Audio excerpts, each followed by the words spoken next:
Tiga fase ini sudah selesai dua, sekarang masuk yang ketiga.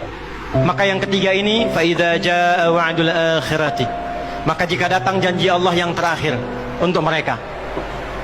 Apa fase yang ketiga ini? Ada tiga bagian lagi. Satu, liyasu'u wujuhakum. Yang kedua, waliyadkhulul masjida kama dakhaluhu awwala marrah.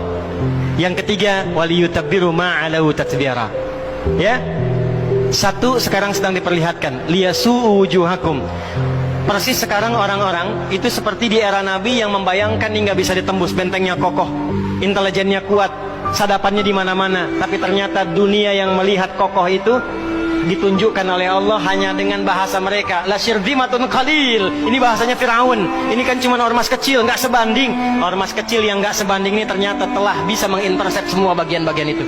Dia bisa tembus bentengnya, dia masuk ke dalamnya. Liyasu'u wujuhakum. Tujuannya bukan untuk menunjukkan mereka mampu, bukan, untuk menggugah dunia kalian kemana saja. Yang kalian anggap itu hebat, itu mampu, itu dahsyat, ternyata bisa ditembus, dipermalukan di wajah dunia. Satu, janji Allah tiba. Kedua, waliyadkhulul masjida kama dakhaluhu awwala marrah. Nanti ada fase kedua. Setelah ini terjadi, selesai fase kedua, masuklah ke wilayah Masjidil Aqsa. Kembali lagi milik kita itu.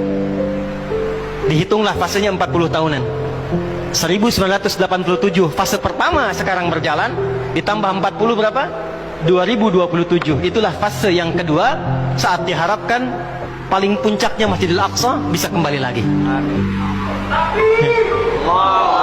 ini bukan main-main, ini bukan main-main. Hitungan fasenya. Antum lihat video viralnya Syekh Ahmad Yasin itu ketika menjelaskan itu. Saya tahu betul itu. Ya. Beliau hitung itu.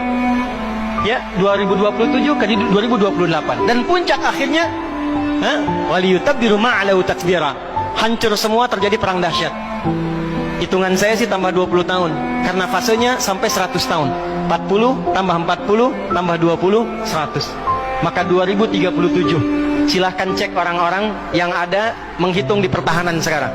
Antum tanyakan pada yang di Lemhanas, pada di macam-macam. Bagaimana kekuatan dunia pergeserannya, saya yakin hitungan mereka 2037 terjadi sesuatu yang dahsyat. Gerbangnya sampai 2040, di atas 2040 itulah generasi emas akan muncul. Makanya Indonesia masuk generasi 2045. Itu sudah dihitung 2030 pembukanya. Makanya sekarang punya visi 2030 semua. Saudi visi 2030, Rusia, Cina, Afrika Selatan, Brazil visinya 2030 dengan bikin bridge itu. Semua visinya ke sana.